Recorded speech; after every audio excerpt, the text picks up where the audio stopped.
یا نبی یا نبی یا نبی یا نبی الحمدللہ رب العالمین والصلاة والسلام علی رسولہ الکریم ان اللہ و ملائکتہ یصلون علی النبی یا ایھا الذین آمنوا صلوا علیہ وسلموا تسلیما الصلاۃ والسلام علیکہ یا سیدی یا رسول اللہ الصلاۃ والسلام علیکہ یا سیدی یا حبیب اللہ سیدنا صدیق اکبر رضی اللہ تعالیٰ عنہ کا شوق دیدار۔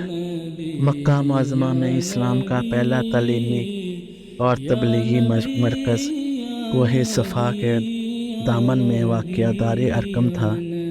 اسی میں آقا حضور صلی اللہ علیہ وآلہ وسلم اپنے ساتھیوں کو اسلام کی تعلیمات سے روشناس کر فرماتے۔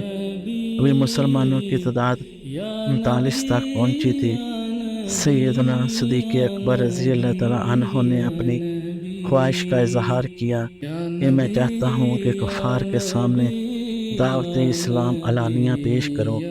آپ صلی اللہ علیہ وآلہ وسلم کے منع فرمانے کے باوجود انہوں نے اصرار کیا تو آپ صلی اللہ علیہ وآلہ وسلم نے اجازت فرما دی۔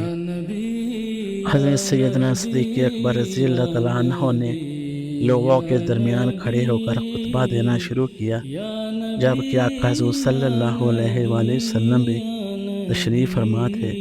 بس آپ ہی وہ پہلے خطیب تھے جنہوں نے سب سے پہلے اللہ تعالیٰ اور آقا حضور صلی اللہ علیہ وآلہ وسلم کی طرف سے لوگوں کو بلایا۔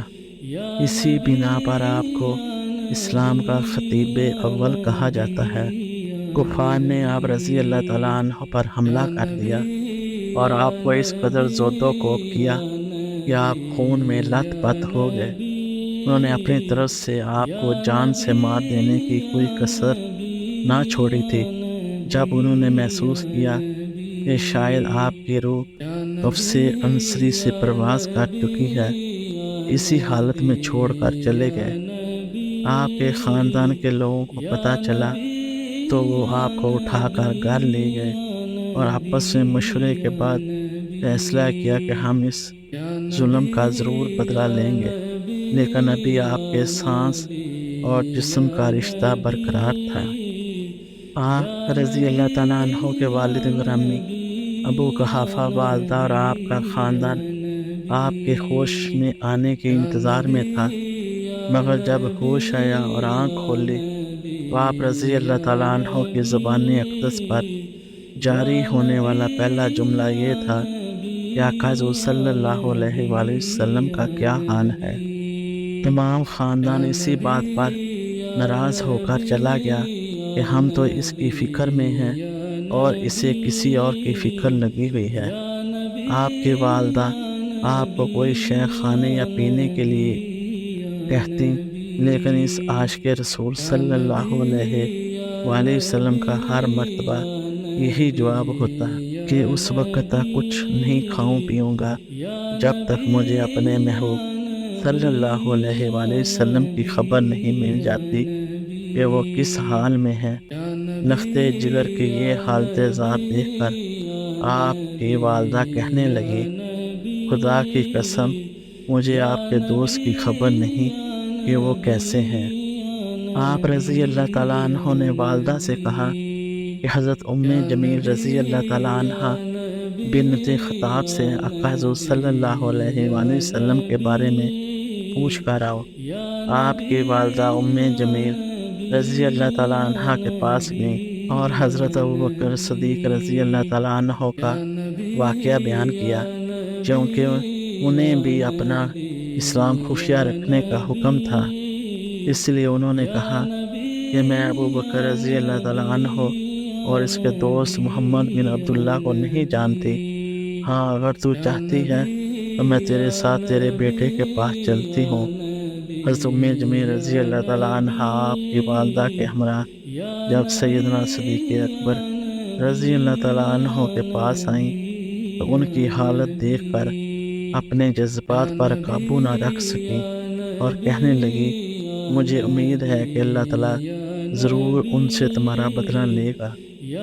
آپ نے فرمایا ان باتوں کو چھوڑو، مجھے صرف یہ بتاؤ کہ آقا حضور صلی اللہ علیہ وآلہ وسلم کا کیا حال ہے؟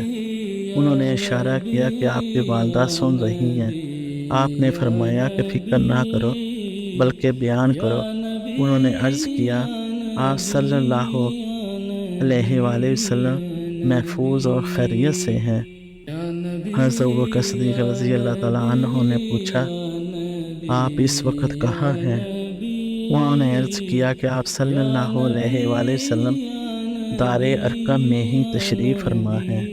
آپ رضی اللہ تعالیٰ عنہ نے سن کر فرمایا، میں اس وقت تک کھاؤں گا نہ کچھ پیوں گا جب تک میں اپنے محبوب صلی اللہ علیہ وآلہ وسلم کو اپنی آنکھوں سے باخریت نہ دیکھ لوں۔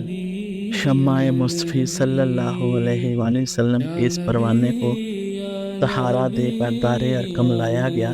جب آقا حضور صلی اللہ علیہ وآلہ وسلم نے اس عاشق زار کو اپنی جانب آتے ہوئے دیکھا تو آگے بڑھ کر ہاتھ تھام لیا اور اپنے عاشق زار پر جھک کر اس کے بوسے لینا شروع کر دیے۔ تمام مسلمان بھی آپ کی طرف لپکے۔ اپنے یار غم گسار کو زخمی حالت میں دیکھ کر آقا حضور صلی اللہ علیہ وآلہ وسلم پر عجیب رقت طاری ہو گئی۔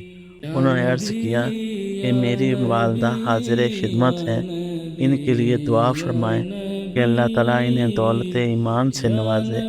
آپ صلی اللہ علیہ وآلہ وسلم نے دعا فرمائی اور وہ دولت ایمان سے شرف یاب ہو گئی۔ جزاکم اللہ خیر و احسن الجزا۔